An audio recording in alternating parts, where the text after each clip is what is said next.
Porque eu acho que o discurso de ódio criou uma agenda que não existe. Então as pessoas, às vezes, elas estão muito preocupadas em criticar um lado, porque estão achando que esse lado vai fazer coisas que não vai fazer. Agora, por exemplo, eu que sou um cara gay, você não vê casais gays na rua, você não vê homens e mulheres trans, é um país machista ainda.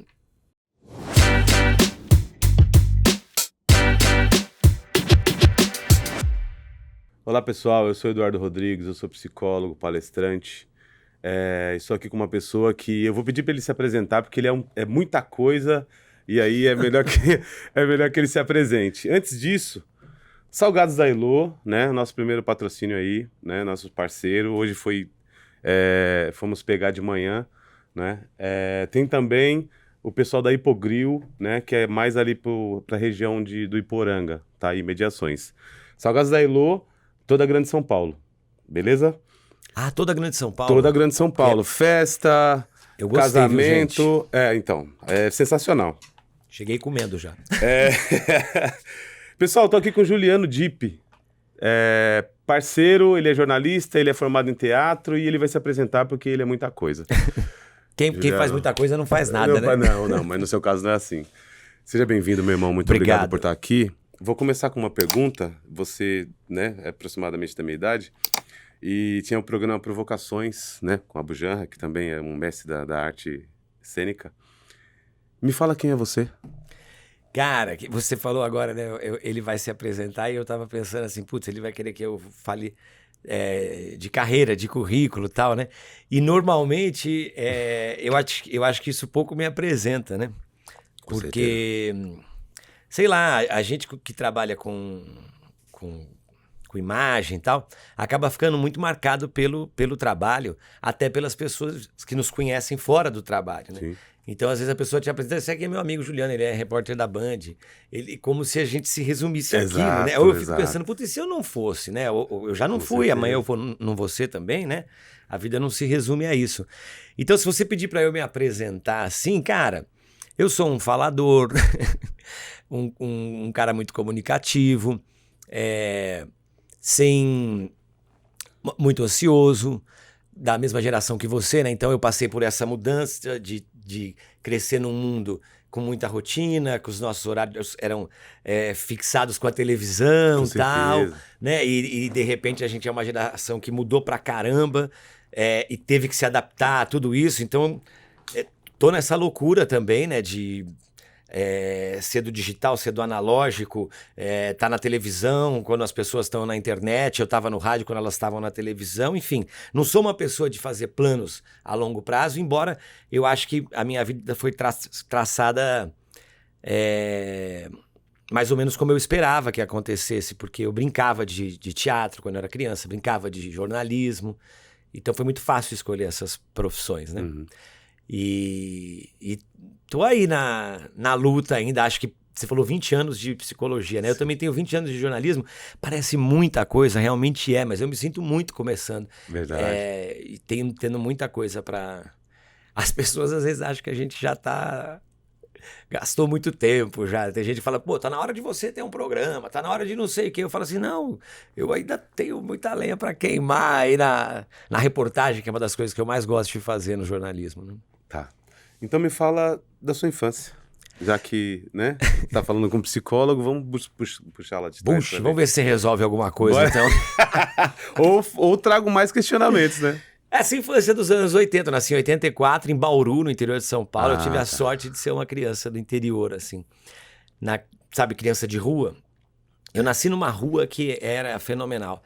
É uma cidade de muitos forasteiros, Bauru, então a gente não tinha família lá, né?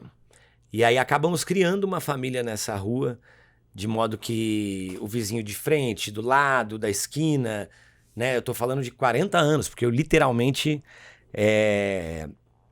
sou nascido em Bauru, então eu vivi lá, isso faz 41 anos, eu tô com 41, né? E criança de rua, no sentido de brincar na rua, minha mãe trabalhava fora, meu pai também viajava. Essa amizade de estar na casa de alguém, vai almoçar aqui, vai almoçar ali, minha casa também sempre muito lotada. Então, eu sou de gente, eu sou de Ao mesmo tempo eu fui filho único, então também soube muito tempo brincar filho único por 5 anos, depois nasceu meu irmão. Então eu soube brincar sozinho, me divertir, criar a minha própria interação. Mas acho que a vida no interior me trouxe isso, de gente em casa, de cozinhar para amigo, fazer as nossas festas, né? Porque não tinha tanta opção cultural em Bauru como tem em São Paulo. Então a gente criava os... Eu tinha uma vizinha, por exemplo, que fazia a festa do Dia das Mães, a festa do Dia dos Pais, a festa junina da rua. Tinha um outro vizinho que conseguia os cavaletes para fechar a rua. Então a gente fechava a rua de final de semana. Para mim aquilo era um parque de diversão, Sim, assim, com né? certeza. Foi meu primeiro contato com o teatro, com arte, assim, no geral. E lá em Bauru que foi o primeiro tudo, né? Depois minha mãe me levou para fazer teatro também em Bauru. Foi uma infância, assim, muito feliz. Passando férias em casa de vó, também no interior. Eu tinha uma avó no interior, tenho ainda até hoje. Uma avó no interior e uma no litoral. Então, ou era um interior mais interior que Bauru ainda, São Joaquim da Barra. Então, ou era roça, ou era praia. Nossa, muito bom, eu não tenho o que maravilha. reclamar dessa... Ô Juliano, eu admiro muito artes cênicas, assim, eu acho sensacional, né? Acompanho alguns atores, gosto muito de filme, né? Tem até o Wagner Moura que vai concorrer agora, Poxa, muito que é um feliz por cara isso. sensacional. Assisti o filme dele, né? Agente Secreto. Agente Secreto, né? E outros vários. Cara, o que me fascina, e uma coisa que quando eu estava estudando para conversar com você, estudando um pouco dessa história, é que eu acho que você escreveu que o ator, ele tem que se colocar ao ridículo, não é? A minha pergunta é, quando nasceu isso em você lá em Bauru, e qual a relação com essa questão de se colocar, de se colocar no ridículo, assim? Não, essa frase não é minha, mas eu ouvi e... Porque essa coisa de você se expor ao ridículo tá completamente disponível ao que o personagem exige de você, né? Então, por exemplo, eu vim aqui te dar uma entrevista, Sim. né? Então eu escolhi uma roupa legal, eu penteei meu cabelo, tal. Eu tô preocupado com a minha voz, né? Falando bem, comi uma coxinha, fui ver se não tava com o dente sujo. Porque eu não posso me expor ao ridículo enquanto entrevistado, né? Do seu programa. Eu já vi as pessoas que vieram aqui, eu tenho que cumprir maravilha. com um papel aqui. Agora, quando eu vou fazer uma peça de teatro, né? De repente, o personagem exige que eu use uma roupa que eu não usaria na minha vida real, ou que eu use um penteado que eu não usaria, uma voz, um jeito de falar, ou que eu faça coisas que eu não faria, né? A gente faz personagens que são abomináveis às vezes, tal, completamente entregue ao que o texto e a direção precisam de você para entregar uma mensagem também, né, que vai levar a algum lugar. É nesse sentido de disposição ao ridículo. Tá. Que às vezes no jornalismo, por mais que eu acho que quando eu comecei a fazer televisão, a gente se expunha, a gente era muito mais preocupado com padrões, com roupa, jeito de falar, sabe assim?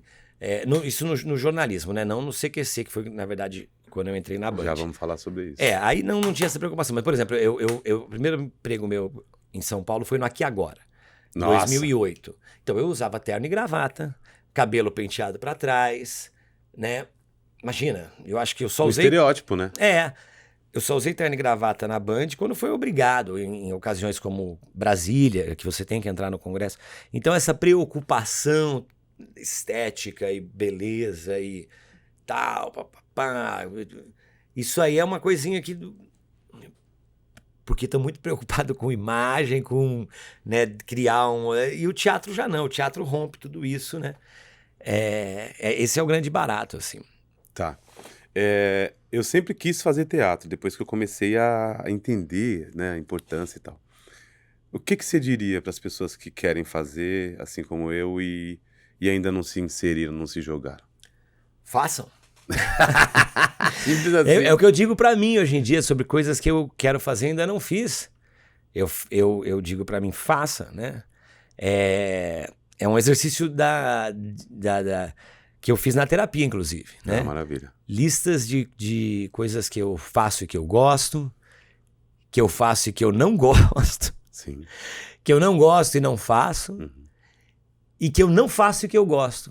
Se teatro tá na lista das coisas que você não faz e você gosta, faça, né? Porque eu acho que a vida é pra gente experimentar, né? Sim. Às vezes a gente não faz teatro porque, pô, eu precisei ter um outro trampo, o teatro não dá dinheiro, ou porque teve preconceito, ou então passou isso aí, não passou, tá em outra fase da vida, né? Driblou aquilo que foi um problema lá atrás. Porque às vezes a pessoa fala assim, não, mas agora eu tô com tal idade. Cara, eu tenho uma avó de 93 e uma de 100. Nossa Como eu te disse, Senhora. né? Então, quer dizer, como é que eu vou olhar pra elas e falar que eu tô muito velho pra fazer alguma coisa se elas É estão uma cheias de afronta, né? planos, assim, né? Sim. Então, eu acho que faça teatro. Eu não sou aquela galera, com jornalismo não enrola muito isso. Ah, você vai fazer jornalismo, putz, essa profissão, você vai trabalhar de fim de semana, você vai fazer plantão. Pô, realmente é um saco tudo isso, né? Eu imagino. Não tem romance nenhum em cima disso, mas tem outras profissões assim também, né? Agora, se você tem esse tesão, se você quer fazer, cara, eu acho que na vida a gente tem que ter tesão no que a gente faz, né?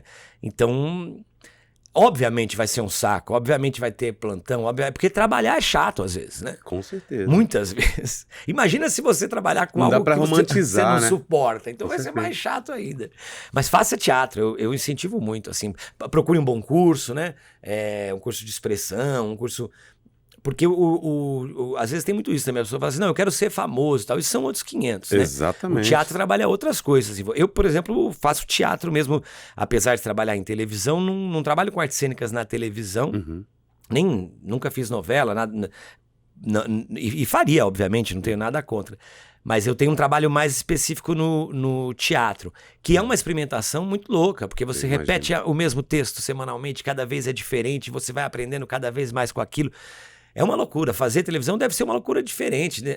Ler um texto de véspera, decorar em cima da hora. Nossa. Você tem que estar muito mais dentro do personagem. Eu fico imaginando, porque eu sei quais são as emoções que eu tenho que dar num teatro. Eu já decorei essa parte, eu já ensaiei. Eu imagino na televisão que, de repente, amanhã você recebe um texto e seu personagem tem um ataque de fúria. E você nunca fez aquilo com aquele personagem. Agora, como vai ser? Deve ser uma loucura isso aí. Ô, Juliano, quando você chega lá na aula de teatro, quais são os primeiros passos que os professores trabalham ali nas aulas? Aliás, você falou que eu sou formado em teatro. Eu não sou formado em teatro. Eu fiz faculdade de jornalismo e fiz muitos cursos de teatro e alguns cursos longos até, mas eu não fiz faculdade de teatro. E às vezes a gente usa a palavra... Então? Não, porque a palavra formado tem a ver com formação acadêmica e tal. Sim. E eu, infelizmente, não fiz. Mas... assim como o jornalismo, o registro profissional de ator, você consegue de outras formas, É isso que eu queria saber. com tempo de profissão, ou através de outros cursos profissionalizantes que não são faculdade e tal. Então, depende da aula, né? O primeiro curso que eu fiz era especificamente, por exemplo, de expressão teatral mesmo. Então, a gente fazia exercícios para aprender a usar o corpo, não era para montar uma peça, assim. A usar o corpo, a usar a voz, a confiança, a aprender a usar o espaço, a interagir com um outro colega de cena, né? A confiança nesse outro colega. Depois eu fui fazer um outro curso, que daí sim já era um curso de teatro para formação de peça. E aí você vai aprendendo outras técnicas, a relação com a direção, a criação de personagem, né? E na faculdade aí é outra coisa, né? Essa inveja eu tenho sempre, porque eu fiz faculdade de jornalismo e era do grupo de teatro da faculdade. E aí consegui puxar algumas matérias no curso de artes cênicas. Mas eu não fiz o curso de artes cênicas. Então, quando eu ia para as aulas dentro do teatro, eu fiz aula de direção, fiz aula de interpretação, eu babava com aquilo, né? Porque você passar 4 anos mergulhado no estudo das artes cênicas deve ser uma coisa louca. Eu fiz 2 matérias só e já saí de lá. Então, como é que começa a faculdade? Eu não vou saber te responder, mas nos cursos que eu fiz, já foi tudo muito na prática, o que deve ser diferente da aula na faculdade, né? Tá. Qual foi a aula prática que mexeu contigo no curso de teatro? Você sabe que o teatro mexeu comigo mesmo por causa as lembranças que eu tenho de transformação mesmo, são das relações humanas que existiam lá dentro. De alguma forma, o ambiente me era mais favorável, eu me sentia... Desde o primeiro curso que eu fiz, por exemplo, não tinha muitas crianças, e eu era criança e acabei não podendo ficar. Mas eu vi uma galera diferente daquela que eu convivia na minha rua, que eu também amava, né? Mas era uma galera que tinha uns papos mais parecidos com os meus, que tinha outros interesses. Porque, né? Imagina, eu lá no interior, eu lembro que eu ia pegar os filmes nacionais na locadora e o cara falava assim, mas só você aluga esses filmes, né? Então você fica meio OVNI, né? No meio de um monte de gente diferente e tal. Então, o que me encanta... O primeiro casal gay, por exemplo, que eu vi foi dentro de uma sala de teatro, de um ensaio de teatro. Eles chegaram de mão dada, né? E eu falei, caralho, o que é isso? Num lugar como Bauru, que era interior, Bauru, né? E ninguém falando Moralismo. nada, ninguém reparando. Eu não sabia nem que existia aquilo. Nunca tinha visto. Então, o teatro ocupou esse espaço também, acho que de mostrar que existia uma galera mais disposta a fugir dos padrões que eu estava vivendo e tal. Embora não foi por isso que eu fui fazer teatro, né? O que me levou ao teatro foi a vontade de interpretar tal, né? Eu fazia em casa, brincava, essas coisas de criança. Obrigava todos os meus primos a fazerem as peças comigo, criava em cima com eles. Mas assim, acho que a grande lembrança é essa, é uma questão mais interior. Tá. Muito se fala a respeito da questão de perder a vergonha fazendo teatro, certo? Você, pelo que me parece, não foi um cara que se sentia envergonhado com as coisas. E a gente sente, é diferente. Mas você já viu alguém chegando lá extremamente introspectivo, envergonhado e sair e se revelar? Nesse curso que eu fiz em Bauru, por exemplo, tinha uma menina que no começo ela fazia as coisas de costa pra gente. Ela não conseguia e tal. E ela se soltou assim de uma forma muito maluca, né? Em cima de técnicas, óbvio, de confiança e... Porque é isso, a gente às vezes é travado por mil coisas, né? Às vezes por uma coisa dentro de casa, às vezes... Não sei, né? São muitas travas que a gente tem. Agora, eu não sei se eu perdi a timidez, não. Eu vou num karaokê, eu fico nervoso pra caramba pra ir lá cantar. Mas você vai, né? Mas eu vou. Agora, no dia da peça é diferente, né? Você ensaia, você se prepara, as pessoas foram lá pra te ver. Isso... Aquela timidez, realmente, a gente perde, mas porque você tá ali protegido por um personagem. Assim como jornalista, você tá protegido pela função de repórter, pelo microfone. É diferente, né, de você, quando é você, sabe? Sala de aula, levanta e se apresenta. Puta, eu morro de vergonha disso. Sério? Morro de vergonha. Vejo umas pessoas super desinibidas. Essas vergonhas eu ainda tenho, né? Ou outras ainda. Juliano, protegido... Como assim? Você tá protegido pelo personagem? Explica melhor. Eu não preciso ter vergonha, eu não tô ali. Né? Quem tá ali é sei lá, se o cara tá fazendo... João. Se o cara tá fazendo Romeu, é Romeu. Então, né? É nesse sentido, assim. E você, não, eu pelo menos me distancio bastante, assim, nesse sentido. Ajuda, né? Você põe um figurino, você pinta uma cara, você não... isso tudo te ajuda. E eu sou um cara bem técnico, assim, sabe? Eu não fico baixando personagem, rezando no... Não. Entro em cena, faço, eu tô na coxinha contando piada, tal, me concentro, obviamente. Mas o personagem tá ali em cena, então isso me protege no sentido da vergonha, da timidez, ou de qualquer coisa que possa acontecer, né? Apaga uma luz no teatro, sei lá, tem um barulho, tem alguma coisa assim, e o Juliano, de repente, reagiria de um jeito, ficaria nervoso, ou pediria pra pessoa calar a boca, tal, não sei o que tem, e você tá ali protegido pelo personagem, você vai ter que reagir de outra forma, ou ignorar, né? Nesse sentido, assim. Bacana. Juliano, algum ídolo que você encontrou que seu coração bateu mais forte, assim, da arte cênica, do teatro, da novela? A gente acaba conhecendo muita gente quando vem para São Paulo, né? E mesmo em Bauru, eu trabalhei 4 anos como jornalista em Bauru. Mesmo em Bauru, eu entrevistei muita gente legal, assim, que eu admirava muito, né? Mas eu acho que quando comecei a poder escolher os meus entrevistados, isso na época da Rádio CBN, eu conversei com pessoas que me emocionaram bastante, assim, que me contaram histórias É difícil selecionar uma ou outra, mas ídolo, assim, né? Por exemplo, eu cobri a virada cultural e tem muitos artistas do lado B da música, assim, que a gente não vê na televisão, não vê dando entrevista, e que eu sou muito fã. Sabe, uma galera da Jovem Guarda, uma galera dos anos 80. E eu aproveitava esses eventos para conversar com todos eles, gravando matérias, fazendo entrevistas, assim. Tô falando de Vanderleia, Martinha. Ah, a galera lá de trás. Tô falando, o Leno. Teve uma noite que ficaram tocando 24 horas de Raul Seixas e o Leno da dupla Leno e Lilian tava lá. Nossa, e esses caras são normalmente mais acessíveis.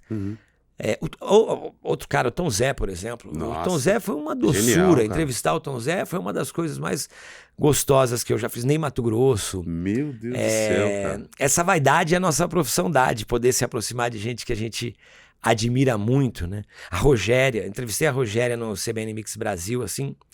Tem até um quadro, uma caricatura não, um quadro da Rogéria pintado pelo meu amigo Carlos Eduardo Faleiros, através de uma foto dela na parede de casa, assim. Ângela Rorô, Laerte, Coutinho, enfim, tem muita gente da música. Toquinho, eu entrevistei o Toquinho faz uns 15 dias, assim. Caraca, foi uma das coisas mais lindas que eu já presenciei, ele tocando violão do meu lado. Essa profissão nos dá esses... Embora as entrevistas que mais me marcaram e que mais me marcam são normalmente com pessoas anônimas, assim. Por quê? Eu acho que são as histórias que mais mudam a minha vida, que mais me colocam me trazem para a realidade, que mais me transformaram mesmo, né? Porque as histórias desses artistas eu já conhecia antes e é uma história mais de ídolo, de fã, tal. O que me interessa bastante no jornalismo é a descoberta, né? É a história dos anônimos, é aquele fascínio de contar coisas que a gente não está acostumado a ver. Era isso que me encantava vendo televisão também, né? Como eu cheguei aqui, por exemplo, falando para você que eu quero falar com a sua entrevistada, porque eu não conheço o espaço dela ainda aqui em São Paulo.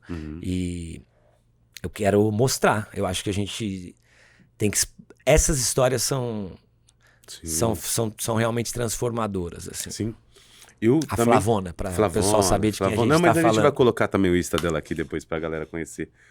Eu sou motivado por histórias, né? Tanto é que quando o Rafa me chamou pra vir aqui, né? Não passava pela minha cabeça ser entrevistador de podcast. Já participei de alguns, enfim.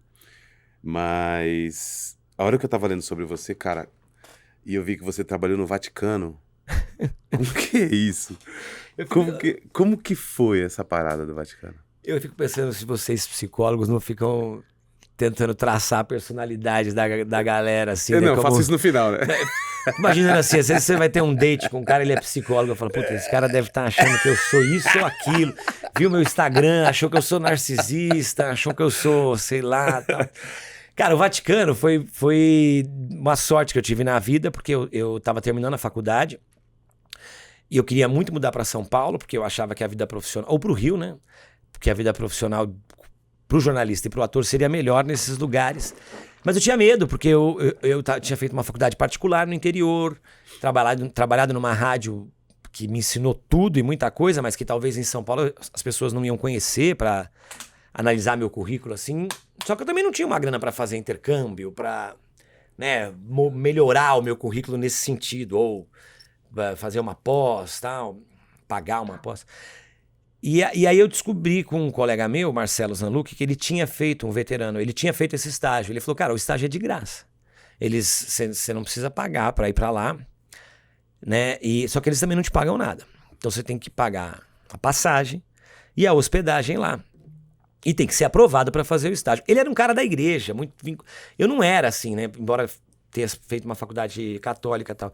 Aí me inscrevi, foram 4 meses de negociação até que eu fui aprovado.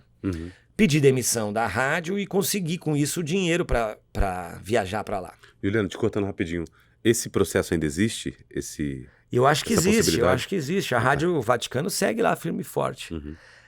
E aí meus pais no fim acabaram me dando a passagem, porque eles nunca nem tinham feito essa viagem, eu nem contava com isso.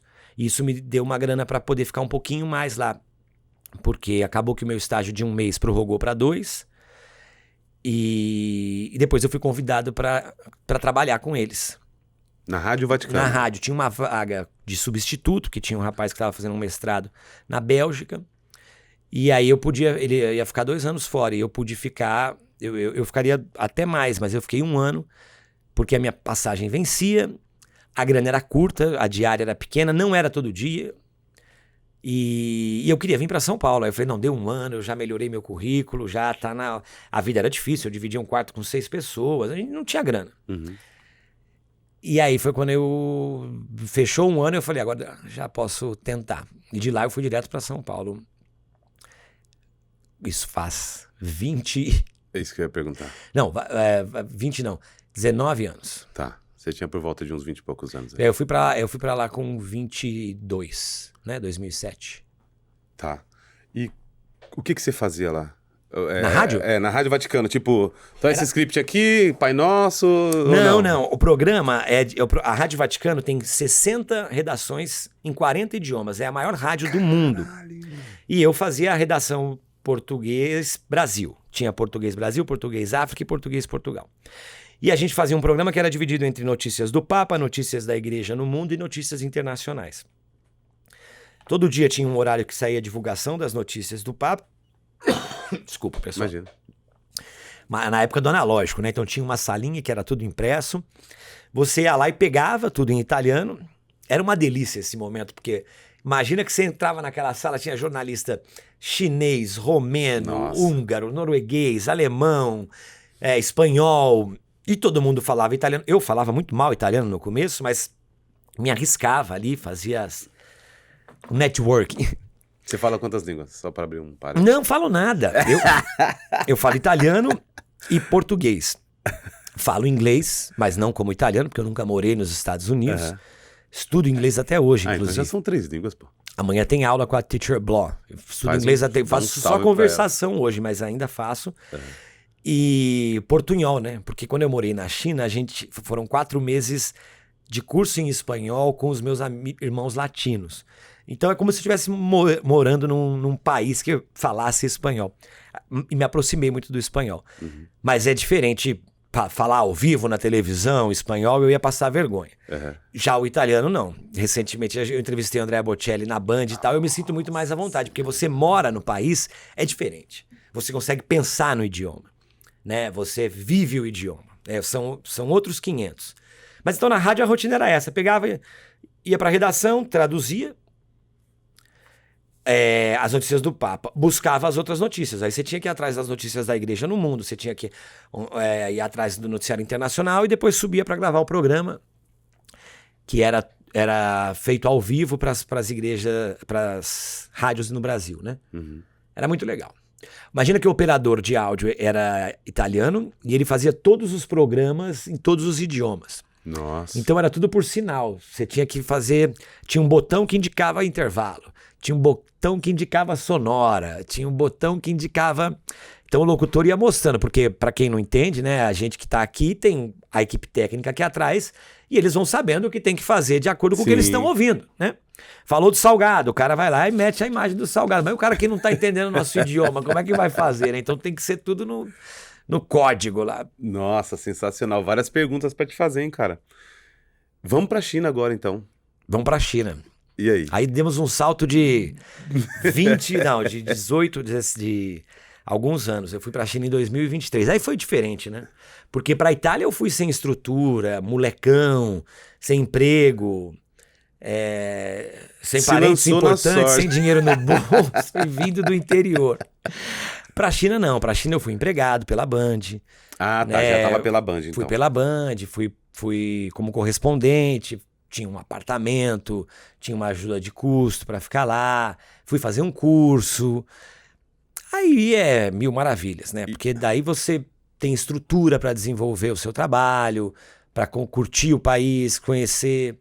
Foi muito gostoso. E tinha data pra voltar. Sim. Né? Tinha a segurança, eu tava com 39 anos. Então tinha uma maturidade, né? Com 20 e poucos lá quando eu fui pra Itália. Tá. Então foi agora recente. Foi bem recente. A China foi bem recente. Foi 2023. Tá, e a cultura? Como que foi pra você lidar com essas culturas diferentes da nossa aqui? Cara, eles são muito ocidentalizados, assim. Eles são muito parecidos com a gente. Embora haja diferenças, obviamente. Mas acho que é um país muito disposto a receber muito bem os turistas. Então, eu não tive um choque cultural, assim, negativo. Tive positivo. De andar na rua com o celular, sem ser roubado, de... bicicleta, né? Você pega a bicicleta de aluguel, com R$1, você fica 1 hora com ela, solta ela em qualquer esquina, você recebe encomenda do correio na calçada da sua casa. Isso é muito gostoso, né? Agora, por exemplo, eu que sou um cara gay, você não vê casais gays na rua, você não vê homens e mulheres trans, é um país machista ainda, meio É uma anos ditadura? 90, se você for comparar com o Brasil.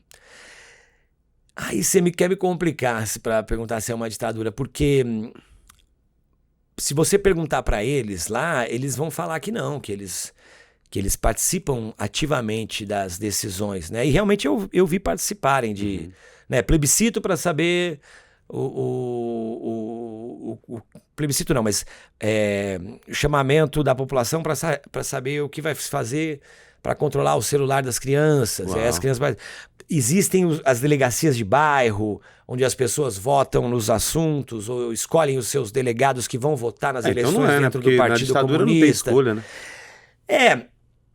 É aquela coisa assim, a gente considera os Estados Unidos uma democracia, né? Mais ou menos. Mas a China não tá prendendo conta bancária de nenhum ministro de outro país ou controlando taxa de comércio de outras nações ou interferindo em eleição de outros estados ou coisa assim, né? Ah, mas lá dentro só o Partido Comunista vai ganhar, mas nos Estados Unidos também, só os partidos capitalistas que vão concorrer e tal. Agora, pros moldes do que o Brasil entende como democracia, né? A democracia chinesa, o regime chinês é bem diferente do nosso, né? Mas o Xi Jinping, para se perpetuar no poder, ele precisa passar por uma eleição que acontece com os parlamentares chineses e que não são só do Partido Comunista, inclusive, mas em sua maioria são totalmente. Há dificuldades de trabalho comuns a governos de direita, sim, mas também comuns a governos... De direita não, a governos de ditadores, mas também comuns a governos democráticos. Né? Às vezes a dificuldade de acessar uma informação ou outra, tal, mas isso acontece aqui também, né? Com certeza. Nós vivemos numa democracia em que a gente descobre, vira e mexe, que há controle de distribuição de verba por uma pessoa que detém o poder e de escolhas de cargos ou coisas assim e tal. Então, é bem complicada essa sua pergunta, se era ou não uma ditadura lá. Depende do... Vou fazer uma mais fácil, então. Desigualdade social, você viu lá, que nem aqui? Que nem aqui eu não vi, mas tem. Mas existe. Tem. Eu vi, sei lá, assim, que nem aqui, não dá pra falar que eu vi, porque eu vi um morador de rua em Pequim, né? Mas eu sei que eles ainda não são considerados um país em primeiro mundo, né? Por causa de uma desigualdade muito grande. É um país muito grande, né? Tem um interior que ainda não tem tanto acesso a muitas coisas que são necessárias para considerar... para se chegar a esse estágio de país em primeiro mundo, né, sem subdesenvolvimento ou coisa assim. Mas eu não falar que eu vi a olho nu assim a desigualdade, eu não vi. Tá. Outra pergunta polêmica, hein, cara? Aqui vamos explorar essa parte. E pode ficar à vontade para responder também. A gente tá nessa luta aqui, né? Você lê Karl Marx, a galera acha que você é comunista. Você lê o Marighella, acha que é comunista. Vou até comer uma coxinha. E aí fica muito difícil de entender para algumas pessoas que não estudam essa diferença entre comunismo e capitalismo, certo? O que você poderia dizer para as pessoas, né, que não têm esse aprofundamento? Pô, bicho, você tem que saber o que é comunismo, o que é capitalismo, se você quiser principalmente falar sobre esse assunto. Exatamente. Né? Mas as pessoas estão muito loucas, né? Com certeza, está muito polarizado. chamam... Eu trabalho na Band. Tem gente que chama a Band de comunista, tem gente que chama a Globo de comunista, tem gente que chama... Agora, o Zezé de Camargo tava achando que o SBT é... Como é que é? Imagina, o Brasil debatendo misoginia, que é o preconceito contra a mulher. Exatamente. Né? O Brasil precisando tanto da participação de homens influentes para trazer para o mundo dos homens, para o nosso mundo, esse debate que a gente deixa tão de lado, que é precisamos acabar de vez com a violência contra a mulher, precisamos acabar de vez de humilhar e menosprezar mulheres. Aí o cara vem completamente desinformado e diz que as mulheres do SBT estão se prostituindo porque convidaram o presidente da República para um evento onde estava o prefeito de São Paulo, que é adversário político do presidente, onde estava o governador de São Paulo, que é adversário. Então o que tem é muita gente ignorante tentando debater. Eu não posso virar para um músico como ele, ouvir ele tocar violão e falar assim, isso aí não é sertanejo, isso é pagode. E isso aí é porque é um assunto que eu não domino, eu tenho que ler antes daquilo, né? Então é isso. Você quer falar sobre comunismo, você quer falar sobre esquerda, sobre direita, sobre... Você tem que ler um pouquinho, porque são conceitos, né? Senão você confunde tudo mesmo e isso complica o debate. Ou igual, por exemplo, assim, é viado, então é comunista. Ou de esquerda, né? De esquerda. As coisas assim tão muito malucas, assim. As pessoas ficam preocupadas se a pessoa é comunista ou não é, quando na verdade ninguém está debatendo o que é que você está fazendo, independente de ser comunista ou não, para evitar que a sua vizinha não apanhe do marido. O que é que você fez quando você soube que dentro do seu prédio estava acontecendo isso? Né? Ou quando você se viu numa situação de agressividade. Porque é na mínima coisa, né? É muito comum eu estar em rodinhas, tal, aí os homens falam assim, não, porque mulher é complicado, né? É assim, eu falo que quero fazer uma coisa, ela já quer outra. Aí eu falo, é verdade. Eu, que só namoro homem, não tenho esse problema. Então, a gente concorda em tudo. Homem não é complicado, é só mulher que é complicado. Mas assim, eu demorei pra fazer isso, porque eu falava assim, se a gente não fizer isso, esses caras ficam achando que as mulheres são loucas, que as mulheres são complicadas, e eles não entendem que qualquer relacionamento implica você trabalhar contra as suas vontades. Porque se sozinho já é difícil, puta, eu tenho que sair, eu não quero. Tenho que fazer café, eu não quero. Com alguém do seu lado o tempo inteiro vai ser complicado, bicho. Se esse alguém é uma mulher... Agora, é muito fácil você falar, é assim porque é mulher. Às vezes a própria mulher vai falar, não, mas é que eu sou mulher, é que... Sabe assim, você achar que você reage para as coisas de um jeito e a outra pessoa de outro, porque vocês têm sexo diferente, é de uma ignorância, assim, né? É de uma coisa assim, porque eu não consigo, eu sinceramente não consigo entender quando... Eu ouço essa... Então, assim, é esse tipo de debate que me interessa, mais do que saber se a pessoa é comunista ou não sei o quê. Eu quero saber no debate prático, né? O que é que você está fazendo sobre essa pauta que é importante hoje. Sobre segurança pública, sobre habitação, que é um assunto urgente de São Paulo. Essa galera toda que está preocupada em apontar quem é comunista, quem é de direita, quem não sei o quê. Tá, o que é que você fez ou está fazendo para escolher o seu candidato ano que vem preocupado em habitação? Ou você só está reclamando de ver gente morar na rua? Porque é isso que é o que vai transformar, né? São as escolhas que você faz pensando nos problemas que o país tem. Se você não ficar ligado nisso, é muito fácil você se empenhar pra caramba quando o assunto bate no teu bolso, né? Quando vai ter que... vai mudar o contrato da empregada doméstica, então eu vou ter que pagar mais pra ela, então, esse assunto me interessa, né? Esse tipo de coisa, assim. Só quando é assim... Não, a gente tem que pensar em candidatos e em política pensando no coletivo, porque normalmente nós, que não, as pessoas menos pobres, elas estão dependendo menos do poder público, então elas precisam pensar nos outros para fazer essas escolhas. Se a gente fizer pensando só na gente e tal, a gente tem que pensar num coletivo sempre, né? Ô, Juliano, excelente reflexão que você fez agora, cara, e eu vou trazer um dado aqui, que eu pesquisei recentemente. Acho que são 16 ou 17% da população brasileira que tem curso superior. Não que isso vai salvar ou trazer mais consciência de classe e tal, né? Mas a pergunta que eu fiz relacionada a essa questão de capitalismo e comunismo, porque é a polarização, né? Como eu disse, da questão dos livros aí do Marighella, por exemplo, você não pode ler senão você é comunista. Só que você foi para esse país, né? As pessoas que normalmente têm essa opinião, que nem a do filósofo Zezé de Camargo aí, é uma opinião muito pro lado da direita, né? E sempre muito não pesquisada, não aprofundada. Como que a gente vai tentar contribuir, até com o nosso trabalho aqui, para os outros 83% de pessoas? Eu acho que é o diálogo. Eu acho que a gente brigou muito já. Brigou no Zap, brigou na Com os família, familiares. brigou... Então, quando a gente fala assim, eu não falo mais com fulano porque ele é bolsominion ou porque ele é lulista... Se você acha que uma pessoa tem que mudar, quando você para de falar com ela, perdeu a chance, né? Porque talvez você fosse uma chance de mudar essa pessoa, de transformar e tal. Eu sei que tem vezes que a gente não tem paciência, né? Uhum.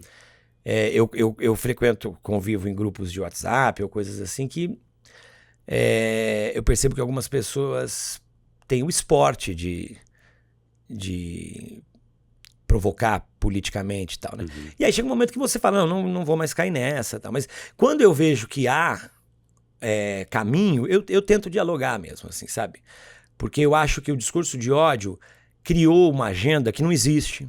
Então as pessoas, às vezes, elas estão muito preocupadas em criticar um lado, porque estão achando que esse lado vai fazer coisas que não vai fazer, né? Então, porque vai criar banheiro e minha filha vai ser estuprada por uma travesti. Aí você fala assim, mas onde que tá isso? Quem tá debatendo isso? E aí você vai conversar. E aí a pessoa, às vezes, consegue ver que ela entrou num mundo dos sonhos, numa mentira, e criou um ódio na cabeça dela e que ela tá vivendo uma preocupação que simplesmente não existe. Uhum. E às vezes você consegue mostrar para essa pessoa, né, que não existe aquilo ali. E né? questão... A preocupação que a gente tá tendo com travesti, com transexual, com gays, com lésbicas é outra, né? Não chega, não te ameaça de nada. Uhum. Não ameaça o seu filho de nada. Pelo contrário, traz mais harmonia para nossa sociedade, traz mais segurança para todo mundo, traz menos crime para a vida. Né? É esse o diálogo que a gente está fazendo. Eu acho que dialogar, que conversar ainda é um caminho. E a questão não é você convencer a pessoa para vir para sua turma, né, cara? A questão é o que você está trazendo. Você vai questionar a pessoa para saber de onde que ela tirou aquela informação, né? E essa questão da internet, tem até um documentário na Netflix, que é o Dilema das Redes Sociais, não sei se você já assistiu, Não, que fala dessa questão da polarização política. Ou seja, o algoritmo, ele entende que se você só... No piscar do seu olho, ele entende que você gostou daquela informação. Então, se eu sou bolsonarista ou se eu sou petista, só vai essa informação para você, né? Então, funciona... Sim, a internet seleciona, Seleciona, né? Claro, então fala a sua linguagem. a pessoa, ela tá, infelizmente, convertida. Por isso que gerou todos esses debates aí, né? E que ano que vem vai gerar de novo. Agora né? com o IA, né? A seleção do ano que vem vai ser danada. Hein? E o que você acha dessa miscelânea? Fogo no parquinho. Acho que a IA vai ser fogo no parquinho. Acho que é tudo muito inédito, né? Pra gente. Exatamente. Acho que nós vamos precisar de um TSE muito atento, muito vigilante. O nosso TSE tem sido assim, né? Porque a gente pode denunciar as coisas que forem feitas de forma errada, né? Tudo que tiver aí. Só que as denúncias normalmente são feitas depois do que são divulgadas, né? Nós já tivemos eleições que foram vencidas em cima de mentira. Com certeza. Né? Então, isso não é inédito. O que é inédito é a forma de mentir. Antes, a gente tinha um candidato que falava assim... Esse presidente, se for eleito, ele vai distribuir um livro que se chama Kit Gay. E nesse livro... E mamadeira de piroca. Tem uma criança colocando a mão no pinto de outra criança. Tudo isso é mentira. Exato. Mas ele falava isso. E o outro lado não pegava o microfone para falar que era mentira, então tinha gente que acreditava. Agora, além dele falar, com a IA, vai dar para aparecer a outra pessoa falando, mostrando o livro. Então, quer dizer, vai ser muito mais louco. Com certeza. Você imagina que mesmo depois da justiça ter obrigado esses vídeos a ser tirado do ar, das pessoas terem pago multa, tem gente que ainda acredita que existiu o tal do kit gay. Tem gente que ainda acredita que existia a mamadeira de piroca, que existia esse livrinho. Então, com a IA, que vai dar vida a essas coisas que estão só em discurso, né? Vai ser muito pior. Vai ser muito pior mesmo. Eu acho que é preocupante. E o que a gente pode fazer a respeito? Além do que a gente já está fazendo aqui. Olha, eu acho que a gente só combate mentira com verdade, né? Então acho que o jornalismo fica cada vez mais... Olha ali, ó. O jornalismo fica cada vez mais atento e necessário. Nós nunca fomos tão imprescindíveis como nos dias de hoje. Porque tanto a sua profissão quanto a minha. Com certeza, irmão. Com certeza. Não, eu tô brincando. Quanto Com a... certeza. Mas eu acho assim que não é querer valorizar demais o trabalho do jornalista nem nada disso. Mas assim, nós vivemos uma guerra de narrativas e a mentira domina muito. O jornalista é aquele profissional que preza pela apuração. É isso. Né? Então, nesse sentido, a gente tem que entender o quanto que é importante saber de onde vem a informação, saber de onde vem o que você assiste, o que é que você lê. É nesse sentido que eu acho que temos que estar ainda mais atentos em 2026 para essas eleições que vêm aí. Você acha que o jornalismo continua sendo o quarto poder? Eu acho que... Olha, talvez a gente pudesse até pensar, será que não é a internet o quarto poder hoje? Exato. Quem é que...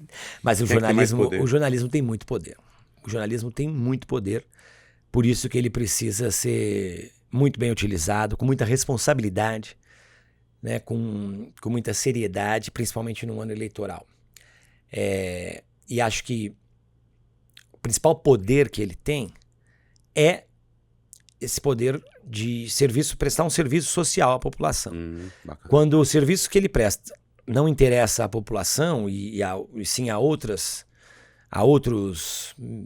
meios, a outros fins, aí as coisas estão erradas, né? Então eu prezo por esse jornalismo que tá aí para independente como o SBT fez agora, né? Sim. Independente de todas as flechadas que levou, colocou o canal no ar e defendeu que é isso mesmo, a gente ouve todos os lados, a gente convida todos os presidentes, não importa quem seja o presidente da vez ou coisa assim, porque aqui se faz jornalismo. Inclusive, recuperaram um vídeo do Silvio Santos dizendo que queria contratar o Boechat. Ele dizia que na visão dele o Boechat era um cara de esquerda e ele estava com a Sherazade que era de direita, então ele queria colocar no ar todo dia o Boechat e a Sherazade, soltar o assunto e pôr eles debatendo. A CNN depois fez isso, não com esses dois, mas né, criou o grande debate e tal. Aí apareceu esse vídeo do Silvio Santos. Não acho que jornalismo seja isso, obviamente, mas mostrou como que a pluralidade era uma coisa que estava na cabeça dele ali e tal. Enfim, acho que nesse sentido temos que estar muito atento para que o jornalismo, não sei se é o quarto poder, mas ele tem muito poder. E esse poder tem que ser bem usado. Lembrei daquele documentário, também não sei se você já assistiu, que é Muito Além do Cidadão Kane. Ah, sim. Esse né? todo jornalista assistiu. Tem que assistir, né? E naquela época, o que era imposto ali, pelo menos no meu entendimento, que a narrativa da emissora era muito mais importante do que a investigação do jornalista. Você acha que isso mudou nas TVs ou continua indo um pouco dessa imposição, tipo, Jovem Pan puxa para a direita e com essa ação do SBT, o filósofo achando que estava puxando para a esquerda? Eu acho que eu tenho muitos amigos que trabalham na Jovem Pan e que fazem um jornalismo completamente idôneo. Sim. Então, o que eu quero dizer é que se você é jornalista e quer fazer um trabalho sério, você vai conseguir fazer. Né? Eu trabalho há 11 anos na Band com muita liberdade. Maravilha. Como eu te disse, que eu tenho amigos que trabalham na Jovem Pan. Hoje, inclusive, acho que a Jovem Pan vive um momento muito importante hoje. Então... Por que você acha? Só te cortando. Acho que por causa do que eu ouço deles, né? Deles me falarem que tem total liberdade, Tá. Independente do que foi, a emissora foi acusada ou não em outro governo, Sim. hoje o ambiente que se tem lá é de pluralidade, né? Então eu acho que nós não estamos isentos a nada, não é no jornalismo, né? Em qualquer outra coisa. Mas a nossa função também, enquanto profissional tal, é que se um dia você estiver num lugar que te expõe a uma situação desconfortável ou que vá contra os seus princípios, você não pode continuar. Com certeza. Né? Eu sei que a gente tem conta para pagar, tem coisas assim, mas tem coisas que estão acima disso. Então, eu trabalho onde eu posso e consigo exercer a minha profissão com liberdade, com independência, com as pautas que eu julgo importantes, né? Com assuntos que eu acho que precisam de espaço numa TV aberta e que merecem esse espaço. Como eu disse, por exemplo, né? Quero levar a Flavona lá, isso aí precisa ser divulgado e tal. É esse tipo de coisa que eu acho que...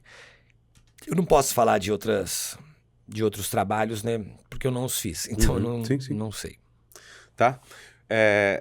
Qual pergunta você gostaria que eu te fizesse e eu não fiz? Essa é do Abujamra também, né? Adoro. Andei pesquisando. Você andou pesquisando. Cara, puxa vida, viu?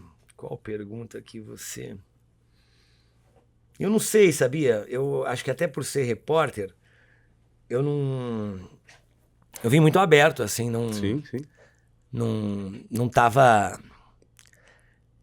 com medo de alguma pergunta ou torcendo para que fizesse outras. Você fez várias que eu não achei que você ia fazer, bicho. Você me apertou muito mais do que muito jornalista e muito psicólogo também. É que eu também tenho assistido o Cabrini, né? Então... então, tá vendo? Aí, Cabrini, o que é que você me apronta? Pô, mas o Cabrini não só pega a gente que tá devendo na praça. Não, mas ali é só... Aí é só pra aprender a fazer as perguntas, né? Uma leitura corporal e tal. Grande Cabrini. Não, eu acho que... eu adorei, gostei muito do papo.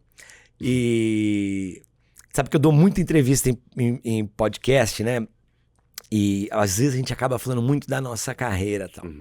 E eu tava preocupado em mais uma vez ser isso. E acho que eu pude aqui, já na sua primeira pergunta, fugir um pouco disso. Sim. E falar um pouco de mim e tal. Então, na verdade, talvez a pergunta que eu queria que você fizesse, você fez.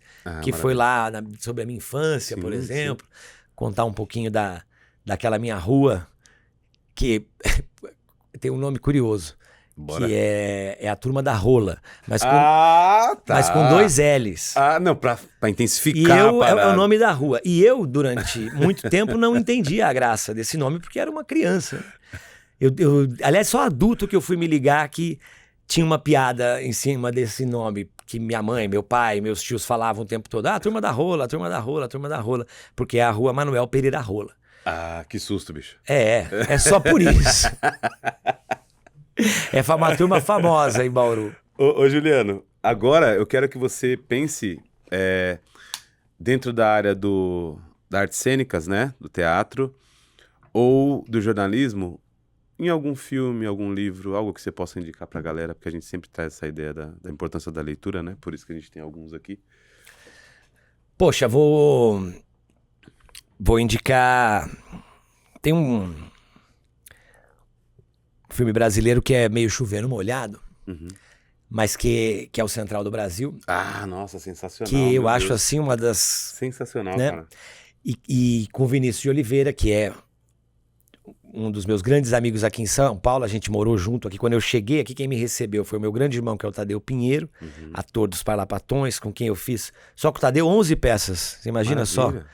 E o Vini morava com ele, tinha saído e voltou.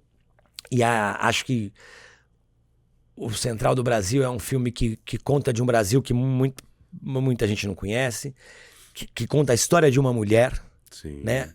A história de 2 mulheres, na verdade, né? A história de uma mãe e a história da Dora, que é a personagem da Fernanda Montenegro, que são 2 mulheres muito fortes, e a história daquela criança, né? Sim, que não era... Aquele menino não era ator, né?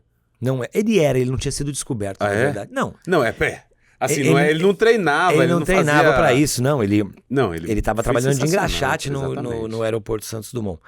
Mas ele... Como é que eu posso dizer? Ele tinha esse talento dentro dele, né? Tanto é que o Walter, quando cruzou com ele, já se ligou nisso e falou, não. Vem aqui, né? Vem pra cá. Porque você não... Eu acho que ele tinha feito uns 2.000 testes já. Alguma coisa assim, E não tinha encontrado o personagem, mas o Vinícius pediu pra engraxar o sapato dele e tal, não sei o que tem. Eu quero aquele menino, acho que aquele menino fez diferente e tal, não sei o que. E pronto. Tá. Louco, né? Um filme... Inclusive, a gente foi numa vivência no Sesc, né? Que se Deus quiser, possivelmente ano que vem vamos fazer uma parceria com o Sesc. Com o Sesc. E aí eles trouxeram partes desse filme pra gente poder fazer uma vivência lá. O Cleitaço estava com a gente e foi sensacional. De verdade, foi emocionante. Qual filme que foi? Foi Central do Brasil. Ah, o Central do Brasil. Pegaram algumas partes. E agora eu gostaria que você falasse de algum livro. Olha só, tá vendo como que é a nossa profissão, né? Já estão me chamando, eu falei que não tinha gravação, já estão me chamando pra gravar. Cara, eu vou falar do livro mais recente que eu li, que é De Onde Eles Vêm, do Jefferson Tenório. Ah, já ouvi falar. Acho que foi o Davi, que é um professor amigo meu que veio aqui, que falou desse cara. Jefferson Tenório. Eu entrei num clube do livro esse ano, nunca tinha entrado. E esse era o livro da vez. É um livro que conta a história de um rapaz que chega na faculdade através do sistema de cotas. E é uma realidade também que gera muito debate por aí e que a gente conhece pouco. Uhum.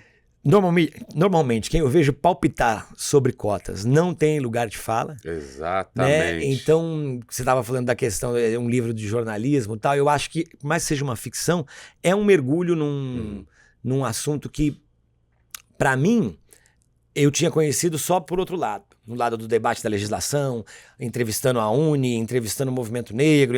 E ali você vai para dentro da casa de uma pessoa que entrou na faculdade, que vai namorar uma colega. Então você tem que ler esse livro. Não, talvez você não tenha que ler, mas você vai gostar muito de ler. Eu vou ler. Gosto. Eu achei fascinante. Acabei de ler e tô lendo agora um outro livro de um colega meu, Quase Verão, do Renan Suquevicius, um jornalista também, que estava guardado lá e eu não tinha começado a ler e tô adorando. Mas não terminei ainda, então fica o De Onde Eles Vêm como indicação. Veio um passarinho aqui me fazer uma outra pergunta e indica alguma peça em cartaz. Poxa, peça de teatro em cartaz. Cara, eu acabei de ver que Ficções com a Vera Holtz voltou, tá mais alguns finais de semana. Tá. Pra quem tá em São Paulo, super, super indico.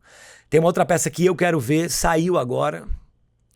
E acho que volta o ano que vem, ou vai estar... Nossa, acabei de perder o nome da peça. Bacana.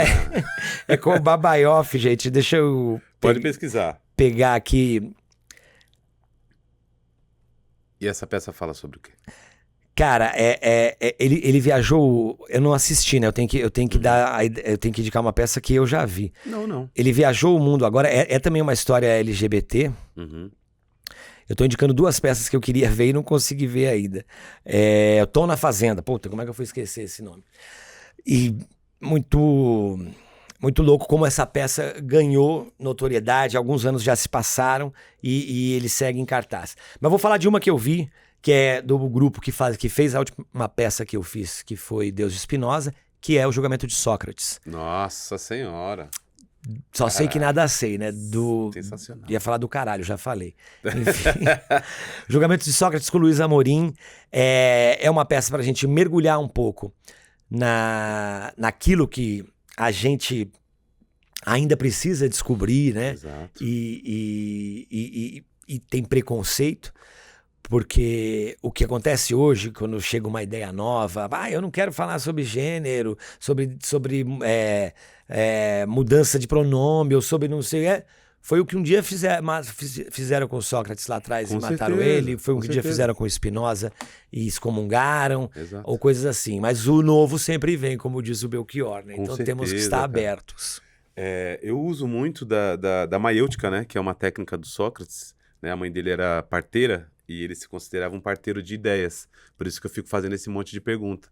Né? Ele é um parteiro de ideias. Parteiro de ideias, verdade. que é a maiêutica. Ele é uma parteira. Né? E ele foi morto por corromper os jovens, porque fazia a galera pensar. Sim, Não sei se a peça trata disso, mas... A peça trata. É o julgamento de Sócrates. Ele é acusado de corromper. De corromper, de espalhar.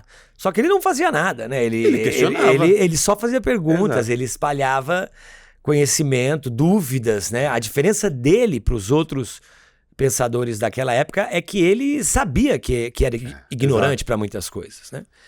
E os outros não, né? Os outros se achavam... Vendiam verdade. E aí deram cicuta pro cara. Exato. Vamos matar ele que é melhor. Mas ele também não arredou o pé, né? Já que é pra tomar isso aqui, então toma aqui. Não, ele não fugiu. Não rompeu a tornozeleira. Não, Ele não vê. não, literalmente na peça ele está acorrentado pelo pé. Por isso que me veio essa imagem. E as pessoas vão até ele para tentar quebrar a corrente. E ele fala: não, eu não vou fugir, eu sou inocente. Não, eu vou ficar aqui dentro. Vou ficar aqui.